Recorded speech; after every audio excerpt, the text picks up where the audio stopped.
నమస్కారం PS news వార్తలకు స్వాగతం. ముందుగా వార్తల్లోని ముఖ్యాంశాలు. కలెక్టర్లతో సీఎం రేవంత్ రెడ్డి సమీక్ష సమావేశం. అభివృద్ధి పనుల పురోగతిపై అధికారులతో చర్చ. ప్రజా సమస్యలు వెంటనే పరిష్కరించాలని సూచన. పథకాలు అర్హులకు చేరేలా చర్యలు తీసుకోవాలని ఆదేశం.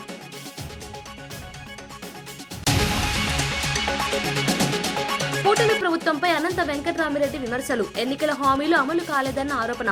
సూపర్ 6 పథకాలపై ప్రభుత్వాన్ని ప్రశ్న. రాష్ట్ర ఆర్థిక పరిస్థితిపై ఆందోళన వ్యక్తం.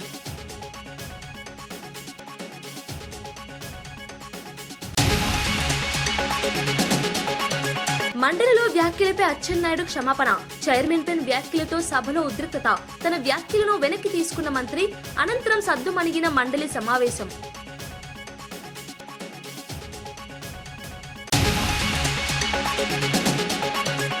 పరకాల నుంచి పోటీ చేస్తానన్న కొండా సుష్మిత. ప్రజల ఆశీస్సులతో ఎమ్మెల్యేగా గెలుస్తానన్న ఆశ. పరకాల అభివృద్ధి తన లక్ష్యమంటూ ప్రకటన. కార్యకర్తల మద్దతుతో ముందుకు సాగుతామన్న సుష్మిత.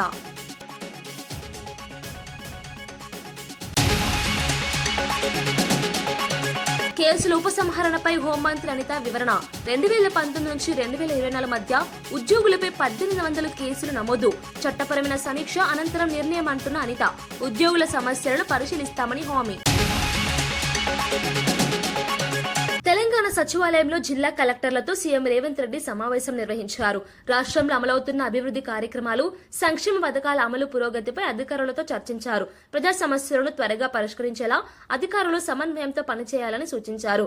ప్రభుత్వ పథకాలు అర్హులైన ప్రతి లబ్ధిదారునికి చేరేలా చర్యలు తీసుకోవాలని ఆదేశించారు. జిల్లా స్థాయిలో పరిపాలనను మరింత పారదర్శకంగా నిర్వహించాలని చెప్పారు. అభివృద్ధి పనుల్లో ఎలాంటి నిర్లక్ష్యం ఉండకూడదని అధికారులకు సూచించారు. ప్రజలకు మెరుగైన సేవలు అందించడం ప్రభుత్వ ప్రధాన లక్ష్యమని సీఎం పేర్కొన్నారు.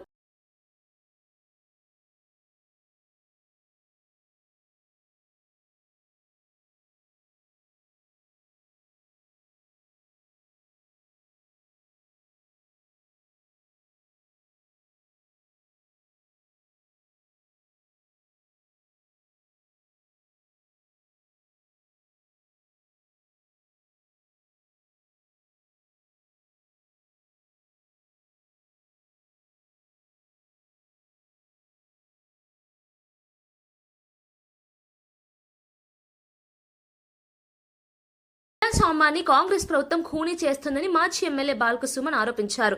తనను 16 రోజుల పాటు అక్రమంగా జైల్లో ఉంచి సీఎం రేవంత్ రెడ్డి, మంత్రి వివేక్ రాజకీయ కక్ష సాధింపుకు పాల్పడ్డారని అన్నారు. ప్రజల కోసం మాట్లాడుతున్న ప్రతిపక్ష నాయకులను అణిచివేయడానికి ప్రభుత్వం ప్రయత్నిస్తోందని విమర్శించారు. ప్రజాస్వామ్యంలో విభిన్న అభిప్రాయాలకు స్థానం ఉండాలని, ప్రతిపక్షాలను అణగదొక్కడం సరైంది కాదని పేర్కొన్నారు. ఇలాంటి అణిచివేత చర్యలకు తాను భయపడబోమని స్పష్టం చేశారు. ప్రజల హక్కుల కోసం తన పోరాటం కొనసాగుతుందని తెలిపారు. రాజకీయ ప్రయోజనాల కోసం అధికారాన్ని దుర్వినియోగం చేయడం ప్రజాస్వామ్యానికి ప్రమాదకరమని ఆయన అభిప్రాయపడ్డారు. స్థానాలే కాంగ్రెస్ పార్టీకి వస్తే వాళ్ళు ఎట్లా చైర్మన్ అవుతారు? మరి ఇక్కడ ప్రజా తీర్పును మంత్రి వివేక్ గారు కానీ, ముఖ్యమంత్రి రేవంత్ రెడ్డి గారు కానీ గౌరవించాలి కదా. గౌరవించకపోగా కౌన్సిల్లో దుశ్శాసన పర్వం, బయట మా మీద రాళ్ల దాడులు, పోలీసులతో మా మీద అక్రమ కేసులు, మమ్మల్ని జైళ్లలో పెట్టుడు. ఇవాళ ముఖ్యమంత్రి రేవంత్ రెడ్డి ఆధ్వర్యంలో రాష్ట్రమంతా ఇట్లనే తయారైంది. ముఖ్యంగా మా కోల్బెల్ట్ ఏరియాలో మంత్రి వివేక్ ఆధ్వర్యంలో దౌర్జన్యం నడుస్తూ ఉంది. మా మంచిర్యాల కలెక్టర్ నుంచి మొదలుకుంటే ఎంఆర్ఓ దాకా విశాఖ ఇండస్ట్రీస్ లో ఎంప్లాయీస్ అయిపోయారు. వాళ్ళు ప్రభుత్వ ఉద్యోగులు గారు. మంచిర్యాల డీసీపీ భాస్కర్ నుంచి మొదలుకుంటే రామకృష్ణపూర్ ఎస్ఐ దాకా వాళ్ళు విశాఖ ఇండస్ట్రీస్ ఎంప్లాయీస్ అయిపోయారు తప్ప పోలీసులు లెక్క లేరు. ఆ ప్రాంతంలో పోలీసులు, రెవెన్యూ ఉద్యోగులను ఎవరు లేరు. అందరు విశాఖ ఇండస్ట్రీస్ ఎంప్లాయీస్ అయిపోయారు. చాలా బాధాకరం. ఇంకొకటి ఏంటంటే అన్నిటికన్నా దుర్మార్గమైనది, సరే రాజకీయాల్లో గెలుస్తాం, ఓడిపోతాం, గెలుపును కానీ ఓటమిని కానీ హుందాగా స్వీకరించేటటువంటి సంస్కారం, ఆ ధైర్యం ఉండాలి, ఆ దమ్ము ఉండాలి. వివేక్ గారు చెన్నూరులో 18 స్థానాలకు గాను వాళ్ళు 11 గెలిచారు కాంగ్రెస్ పార్టీ. మేము 4 గెలిచినాం. నేను స్టేట్మెంట్ ఇచ్చిన, చెన్నూరు ప్రజలు ఇచ్చినటువంటి ప్రజా తీర్పును గౌరవిస్తున్నాను నేను స్టేట్మెంట్ ఇచ్చిన. మరి కేతన్పల్లిలో మీరు ఎందుకు గౌరవించారు ప్రజా తీర్పును? గౌరవించకపోగా మీరు చేస్తున్నది ఏంది? ఒక వికృత రాజకీయ దుర్మార్గపు క్రీడకు మీరు తెరలేపిర్రు. అసలు ఎన్నడన్నా కోల్బెల్ట్ ఏరియాలో ఈ రకమైనటువంటి కక్ష సాధింపులు ఉన్నాయా? 10 ఏళ్ళు మేము ఉన్నాం. నేను ఎంపీగా ఉన్నా, ఎమ్మెల్యేగా, ప్రభుత్వ విప్పుగా నేనున్నా. ఎవరినైనా జైలుకు పంపించినా, అక్రమ కేసులు పెట్టించినా ఎటు తీసుకుపోతున్నారు మీరు ఆ ప్రాంతాన్ని? మీరేం చెప్పి అడిగిర్రు? 45,000 ఉద్యోగాలు ఇస్తామన్నారు, ఫ్యాక్టరీ పెడతామన్నారు. మీ కాంగ్రెస్ ఏమో 6 గ్యారంటీలు, 420 హామీలు అన్నది. ఇచ్చిన మాటలు పక్కకు పెట్టి ఒక్క మున్సిపాలిటీ కోసం ఇవాళ ఆ ప్రాంతాన్ని రణరంగం చేసి రావణ కాష్టం చేస్తూ ఉన్నాడు మంత్రి వివేక్ గారు. ముఖ్యమంత్రి రేవంత్ రెడ్డి డైరెక్షన్ మేరకు మంత్రి వివేక్ గారు పోలీసులందరూ కలిసి మమ్మల్ని జైల్లో పెట్టిరు. సరే జైల్లో చాలా ఇబ్బందులు పడ్డాం. వీళ్ళకి పై అధికారుల ఆదేశాలు ఏందో కానీ దోమలు ఉన్న రూమ్లు వేసిర్రు, సకా భోజనం లేదు, నీళ్లు లేవు, నాకు గొంతు నొప్పి వచ్చింది 2 రోజులు, టాబ్లెట్లు ఇచ్చే దిక్కు లేదు, చలి బాగా విపరీతమైన చలి, దుప్పట్లు ఇచ్చే పరిస్థితి లేదు. మా అడ్వకేట్ శ్రీకాంత్ నాకు బ్లాంకెట్ పంపించింది లోపల కూడా చాలా ఇబ్బందులు పెట్టిర్రు. మీరు ఇటు తిరగొద్దు అటు తిరగొద్దు రిస్ట్రిక్షన్స్ మాకు. సరే భరించినాం. ఇవాళకి 16 రోజులు. నేను ఇప్పుడు కోరుతా ఉన్న వివేక్ గారిని, ముఖ్యమంత్రి రేవంత్ గారిని, మీ కళ్ళు చల్లబడ్డాయా, మీ కక్ష తీరిందా, మీ కడుపు మంట చల్లారిందా? నన్ను జైల్లో పెట్టిరుగా 16 రోజులు. ఇంకా దుర్మార్గం ఏంటంటే నాకు మొన్ననే బెయిల్ రావాలి. మంచిర్యాల కోర్టు వచ్చింది, హైదరాబాద్ కోర్టు వచ్చింది, చెన్నూరు కోర్టులో నాకు బెయిల్ రావాలి. బలవంతంగా ప్రభుత్వ పెద్దలు ఒత్తిడి చేసి 5వ తేదీకి వాయిదా వేయించింది. కారణం ఏందో తెలుసా? నిన్న హోలీ, ఇవాళ నా చిన్న కొడుకు పుట్టినరోజు. ఈ 2 సందర్భాలలో నేను నా ఇంటికాడ నా కుటుంబ సభ్యులతో ఉండొద్దనే ఒక సాడిస్టిక్ ప్లెజర్. తెలంగాణ రాష్ట్ర చరిత్రలో అత్యధిక విద్యుత్ డిమాండ్ నమోదైందని డిప్యూటీ సీఎం భట్టి విక్రమార్క తెలిపారు. ఉదయం 11 గంటల 1 నిమిషానికి 18,139 మెగావాట్ల గరిష్ట డిమాండ్ నమోదైందన్నారు. ఇది రాష్ట్ర విద్యుత్ సంస్థ చరిత్రలోనే అత్యధిక గరిష్ట డిమాండ్ అని వెల్లడించారు. పెరుగుతున్న వినియోగ అవసరాలను దృష్టిలో పెట్టుకుని విద్యుత్ ఉత్పత్తి, సరఫరా వ్యవస్థలను బలోపేతం చేసినందువల్లే ఈ భారీ డిమాండ్ను ఎటువంటి ఆటంకాలు లేకుండా నిర్వహించగలిగామని పేర్కొన్నారు. విద్యుత్ శాఖ ఉన్నతాధికారులు, సిబ్బంది సమన్వయంతో పనిచేయడం వల్ల ప్రజలకు నిరంతర విద్యుత్ సరఫరా అందించగలిగామని చెప్పారు. ఈ విజయవంతమైన నిర్వహణకు విద్యుత్ శాఖ సిబ్బందిని ఆయన అభినందించారు.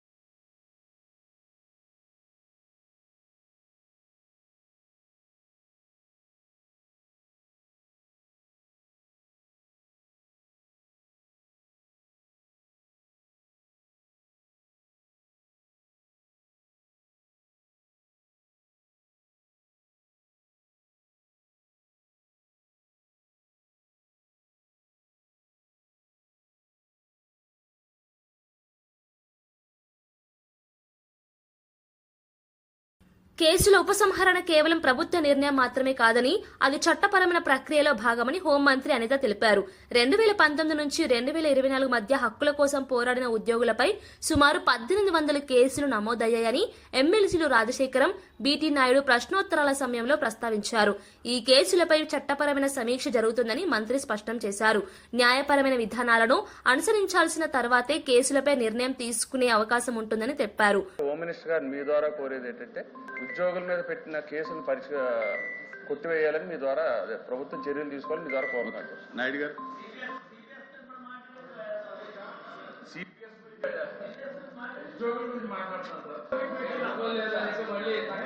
లేదు, డివైట్ అవ్వకండి,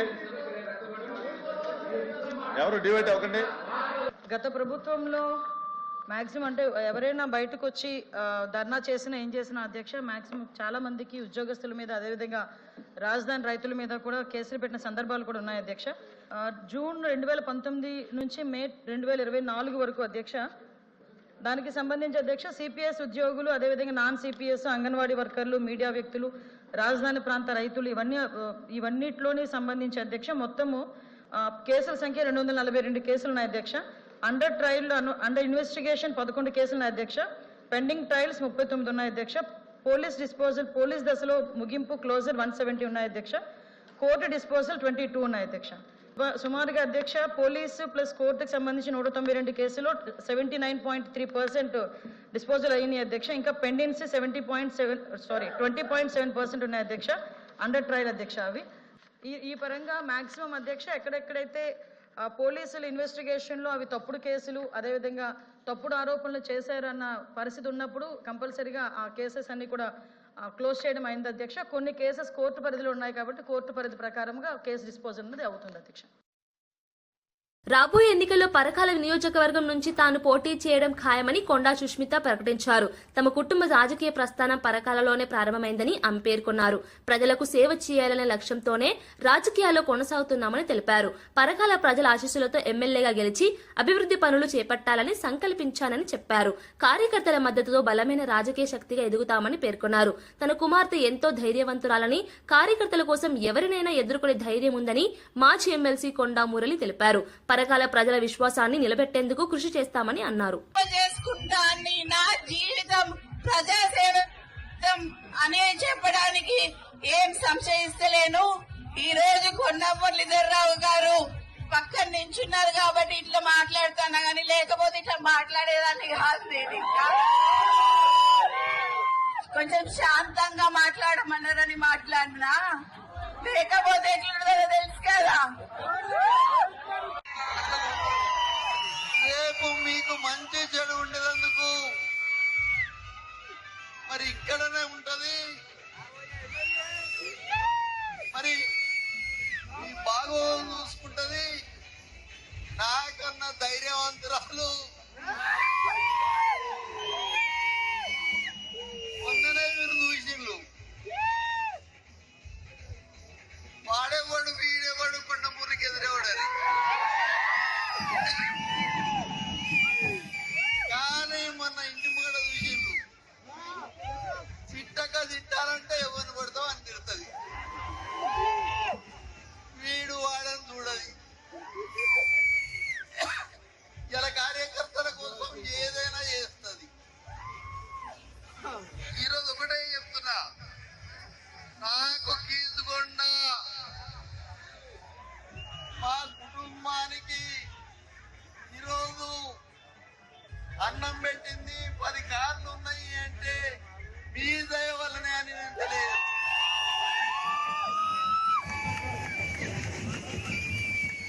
నేను ఆ సాగు నుంచి బయటపడ్డా అంటే బ్రహ్మాల లక్ష్మీనరసింహ స్వామి మీ దయ వల్లనే అని తెలియదు. మరి ఎందుకంటే ఒకటే చెప్తున్నా, వర్గాల మనవి రేపు ఎవరొచ్చినా కొండా సురేఖని వాడు శాసన మండలిలో మంత్రి అచ్చెన్నాయుడు చేసిన వ్యాఖ్యలు వివాదానికి దారితీశాయి. మండలి చైర్మన్ మోషిన్ రాజును ఉద్దేశించి మతపరమైన వ్యాఖ్యలు చేయడంతో సభలో ఉద్రిక్తత నెలకొంది. దీనిపై మండలి చైర్మన్ అభ్యంతరం వ్యక్తం చేస్తూ తాను హిందువునని స్పష్టం చేశారు. తన వ్యాఖ్యలపై వెంటనే స్పందించిన మంత్రి అచ్చెన్నాయుడు క్షమాపణలు తెలిపారు. చేసిన వ్యాఖ్యలను వెనక్కి తీసుకుంటున్నట్లు ప్రకటించారు. అనంతరం సభలో పరిస్థితి సద్దుమణిగింది.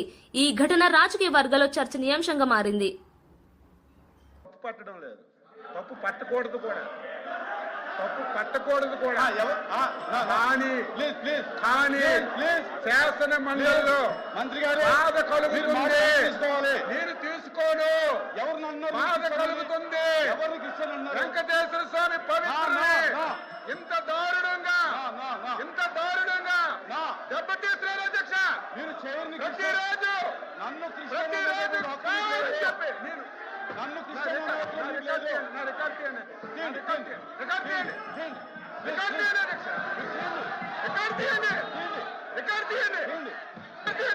మీరు క్షమాపణ చెప్తారా? నేను చెప్తా. కూర్చోండి, కూర్చోండి, కూర్చోండి, కూర్చోండి. అరే కూర్చోండి, నేను తీస్తాను. కూర్చో, కూర్చో, కిందకి దిగాలి, కూర్చోండి,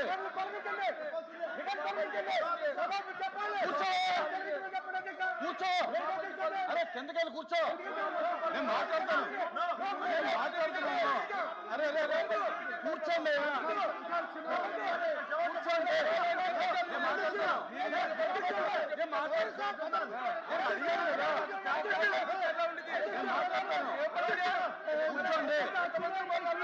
కూర్చోండి, ప్లీజ్ కూర్చోండి. నేను మాట్లాడతాను, కూర్చోండి.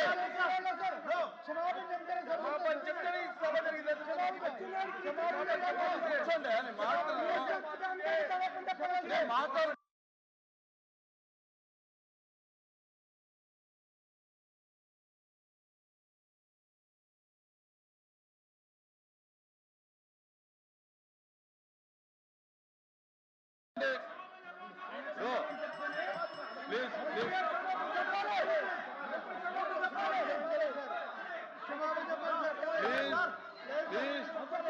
కూర్చోండి,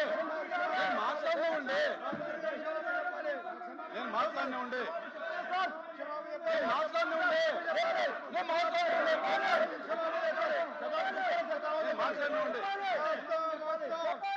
కూర్చోండి మాట్లాడుతుంటే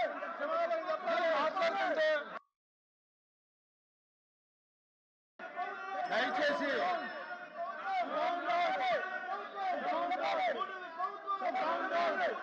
ప్లీజ్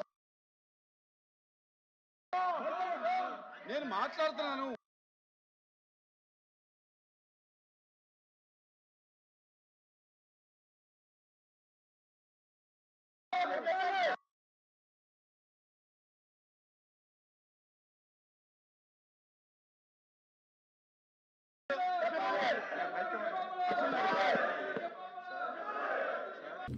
కూటమి ప్రభుత్వంపై అనంత వెంకటరామిరెడ్డి తీవ్ర విమర్శలు చేశారు. ఎన్నికల సమయంలో ఇచ్చిన హామీలను అమలు చేయకుండా ప్రజలను మోసం చేస్తున్నారని ఆరోపించారు.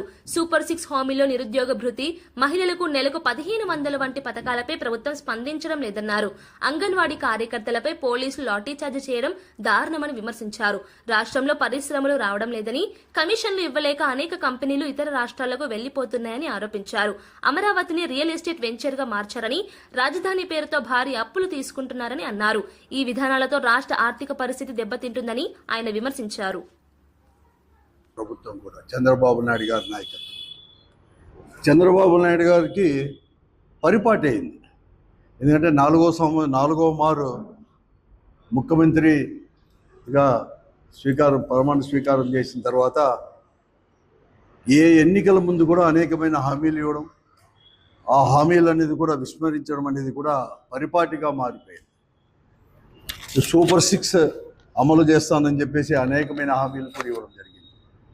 ఇంతవరకు మొదటి సంవత్సరం అంటే 2024 జూన్లో ప్రమాణ స్వీకారం చేసిన తర్వాత ఈ ప్రభుత్వం మొదటి సంవత్సరం అంతా కూడా ఒక్క హామీని కూడా అమలుపరచలేదు. తర్వాత కొన్ని హామీలు అమలుపరిచిన అన్నీ కూడా కోతలతోనే అమలుపరిచినారు తప్ప పూర్తిగా కూడా అమలుపరిచిన ఘన చరిత్ర ఈ కూటమి ప్రభుత్వానికి కూడా. దాంట్లో భాగంగానే ఉద్యోగస్తులకు కావచ్చు, లేకపోతే వ్యవసాయదారులకు, రైతులకు కానీ, విద్యార్థులకు, తర్వాత యువకులకు అందరికి కూడా అనేకమైన హామీలు ఇవ్వడం జరిగింది. ఇంతవరకు ఏది కానీ హామీలు అనేది కూడా పరచలేదు. ఏదైనా కానీ అడిగితే చాలు డైవర్షన్ పాలిటిక్స్, లేకపోతే వారిపైన కఠినమైన చర్యలు కూడా తీసుకోవడానికి కూడా ఎక్కడ కానీ వెనుకాడు లేకుండా ఉండే ప్రభుత్వం కూడా ఈరోజు కూడా. అంతెందుకు సోషల్ యాక్టివిటీస్ను కూడా సామాజిక దాంట్లో మాధ్యమాల్లో కూడా ఏదైనా కానీ పెడితే, ఈ ప్రభుత్వం పెడితే చాలు వారిపైన కేసులు పెట్టడం, కేసుల్లో ఇరికించడం, అరెస్టు చేయడం, ఒక భయభ్రాంతులు చేసే విధంగా కూడా పోతా ఉంది. కానీ ఆయన ఇచ్చిన హామీలు ఎక్కడ కానీ అమలు పరచలేదు. సూపర్ 6 హామీలలో కూడా ఇంతవరకు కూడా మహిళలకు వచ్చేసి 18 సంవత్సరాల నిండిన ప్రతి మహిళకు కూడా 1500 ఇస్తామని చెప్పి హామీ ఇవ్వడం జరిగింది. నిరుద్యోగ భృతి ఇస్తామని చెప్పేసి కూడా హామీ ఇవ్వడం జరిగింది. 50 సంవత్సరాలు నిండిన ప్రతి మహిళలకు కూడా పెన్షన్ అనేది కూడా సమకూరుస్తామని కూడా చెప్పడం జరిగింది. ఏది కానీ అమలు పరచలేదు. ఉద్యోగస్తులకైనా కూడా అమలు పరుస్తున్నా అంటే ఒకే ఒక డిఐ ఇవ్వడం జరిగింది. ఎక్కడ కానీ ఇంతవరకు కానీ ఐఆర్ కానీ ఎక్కడ కానీ ఇంతవరకు ఇవ్వలేని పరిస్థితి కూడా ఈరోజు. ఒక పిఆర్సీ కూడా చేస్తామంటే కూడా ఇంతవరకు ఇవ్వలేని పరిస్థితి కూడా. అలాగే అంగన్వాడీ వర్కర్లకి, ఆశా వర్కర్లకు కూడా అనేకమైన హామీలు కూడా ఇవ్వడం జరిగింది. ముఖ్యంగా సుప్రీంకోర్టు తీర్పు ప్రకారం కూడా గ్రాట్యుటీ కూడా చెల్లిస్తామని చెప్పేసి అంగన్వాడీ వర్కర్లకని కూడా ఇవ్వడం జరిగింది. 21 నెల కూడా పూర్తి అవుతూ ఉంది. అంటే దాదాపుగా 2 సంవత్సరాలు కూడా పూర్తి అవుతుంది ఈ ప్రభుత్వం వచ్చేసుకుని. అమలు పరచలేకపోయింది. అడిగితే అదిగో ఇదో అని కల్లిబల్లి మాట. మొన్న విజయవాడలో సోమవారం వచ్చేసి వాళ్ళందరూ కూడా వారు చెప్పినట్లుగా ప్రభుత్వం ఏదైతే ఎన్నికల్లో హామీలు ఎలా ఇచ్చేశారో అలాగా పెంచమని చెప్పి అడిగితే మేము అనేది కూడా సాయంకాలం అయిన తర్వాత మరుసటి రోజు వచ్చి చర్చలకు పిలుస్తాము, చర్చల్లో పాల్గొనండి అని చెప్పి చర్చలు అనేది లేకుండా తెల్లవారుజామనే ఇంకా వాళ్ళ కూడా కాలకృత్యాలు కూడా తీసుకోకుండా ముందే మహిళలు కూడా నైట్ డ్రెస్లో ఉన్నప్పుడు కూడా వాళ్ళందరినీ కూడా ఆ శిబిరాలపైన పడి వాళ్ళందరినీ వారిపైన దాడులు చేయడం, లాఠీ చార్జీలు అనేది లేకుండా, మహిళలు అనేది కూడా లేకోకుండా, మహిళా పోలీసులే కాదు మగ పోలీసులు కూడా వారందరూ కూడా చేసేసి పిన్నులతో గుచ్చడం, వాళ్ళందరినీ అరెస్ట్ చేసి అర్ధరాత్రి తీసుకొని పోవడం కూడా చాలా దారుణమైనది. కనీసం అరెస్ట్ చేసి కూడా సుదీర్ఘ ప్రాంతాలకు కూడా వాళ్ళందరినీ కూడా తరలించడం, అప్పటికప్పుడే కూడా ఇవన్నీ చేయడం కూడా చాలా దారుణం. దీన్ని వైఎస్ఆర్ కాంగ్రెస్ పార్టీ తీవ్రంగా కూడా ఖండిస్తూ ఉంది. చాలా కాదు, కనీసం ఈ తోపులాట్లో కూడా వారి యొక్క అధ్యక్షురాలు, రాష్ట్ర అధ్యక్షురాలు బేబీ రాణి గారికి కూడా త్వరగా చేయి కూడా విరగడం అనేది కూడా దారుణం. ఇటువంటిది అనేది కూడా ఎప్పుడు లేదు. చాలా శ్రీ సత్యసాయి జిల్లా ధర్మవరంలో దొంగతనానికి వచ్చిన వ్యక్తి మృతి చెందిన ఘటన చోటు చేసుకుంది. పట్టణంలోని ఇందిరమ్మ కాలనీలో మంగళవారం రాత్రి 3 వ్యక్తులు దొంగతనం చేయడానికి వచ్చారు. స్థానికులు వారిని గమనించి వెంటనే తరిమి కొట్టారు. ఈ క్రమంలో 3 దొంగలు పారిపోతూ సమీపంలోని రైల్వే ట్రాక్ దాటే ప్రయత్నం చేశారు.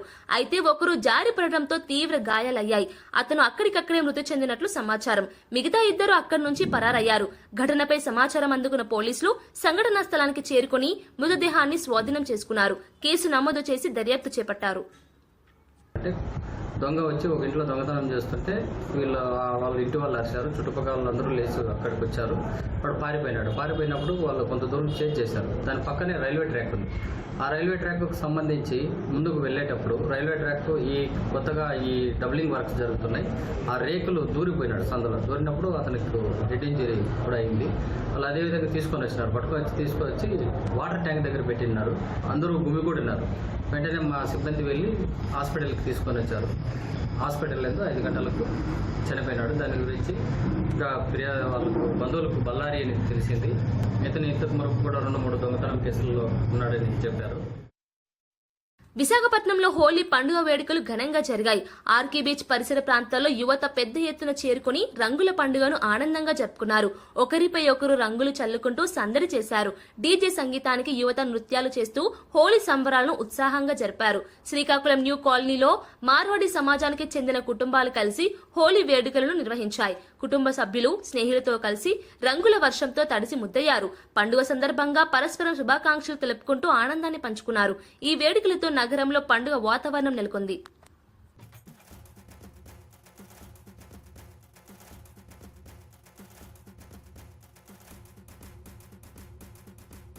గుంటూరు జిల్లా మంగళగిరి క్రికెట్ స్టేడియంలో ఆంధ్ర ప్రీమియర్ లీగ్ నిర్వహించనున్నట్లు ఏసీఏ అధ్యక్షుడు కేశినేని శివనాథ్ తెలిపారు. ఏసీఏ ప్రధాన కార్యదర్శి సానా సతీష్ బాబుతో కలిసి ఆయన స్టేడియాన్ని పరిశీలించారు. మే నెలలో ఏపీఎల్ మ్యాచ్లు నిర్వహించనున్నట్లు వెల్లడించారు. అప్పటికి మైదానంలో అవసరమైన మౌలిక వసతులు పూర్తి చేసేలా చర్యలు తీసుకుంటామని తెలిపారు.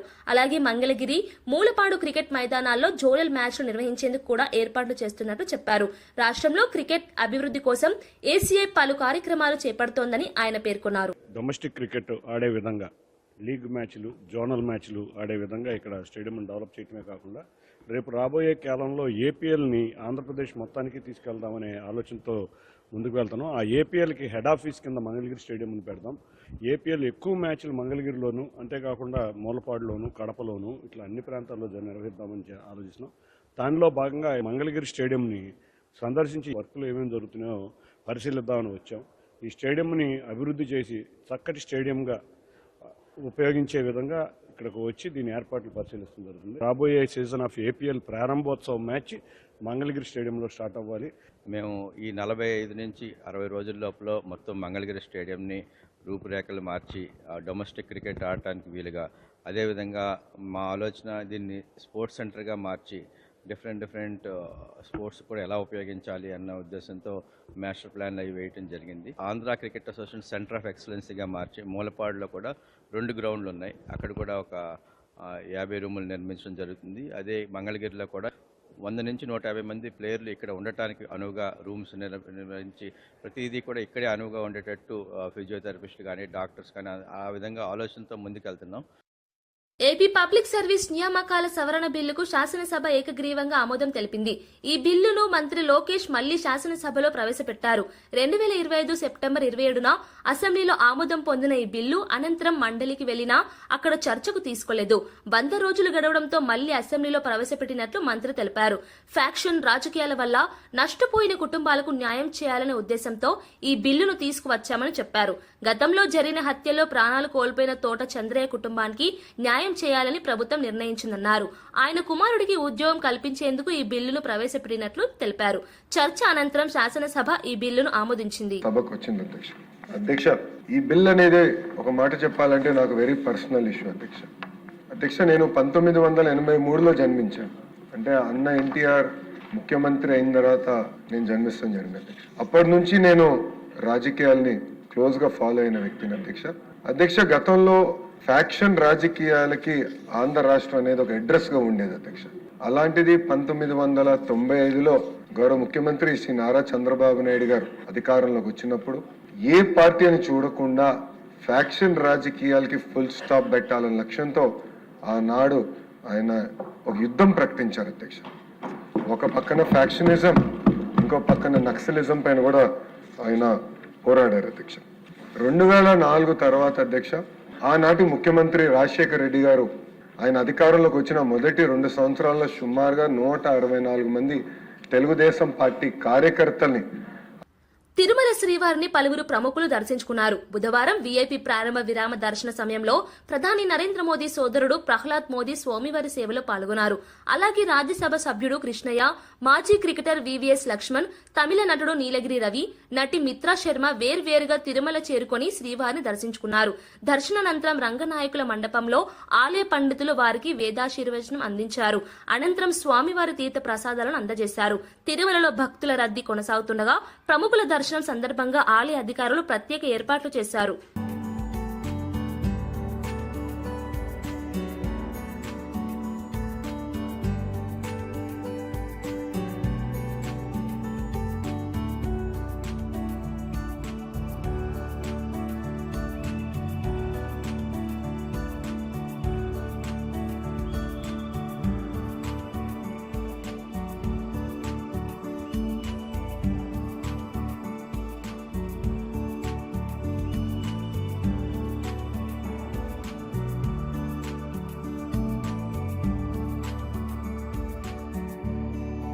వార్తలు ముగించే ముందు ముఖ్యాంశాలు మరోసారి.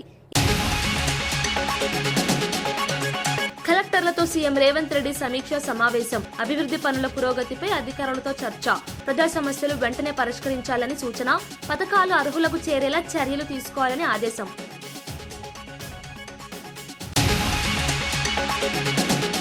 కూటమి ప్రభుత్వంపై అనంత వెంకటరామిరెడ్డి విమర్శలు. ఎన్నికల హామీలు అమలు కాలేదన్న ఆరోపణ.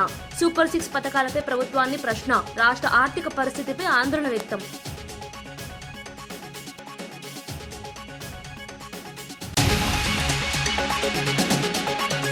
మండలిలో వ్యాఖ్యలపై అచ్చెన్నాయుడు క్షమాపణ. చైర్మన్ పై వ్యాఖ్యలతో సభలో ఉద్రిక్తత. తన వ్యాఖ్యలను వెనక్కి తీసుకున్న మంత్రి. అనంతరం సద్దుమణిగిన మండలి సమావేశం.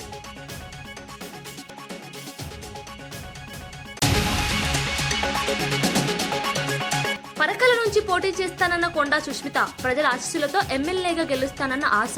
పరకాల అభివృద్ధి తన లక్ష్యమంటూ ప్రకటన. కార్యకర్తల మద్దతుతో ముందుకు సాగుతామన్న సుష్మిత.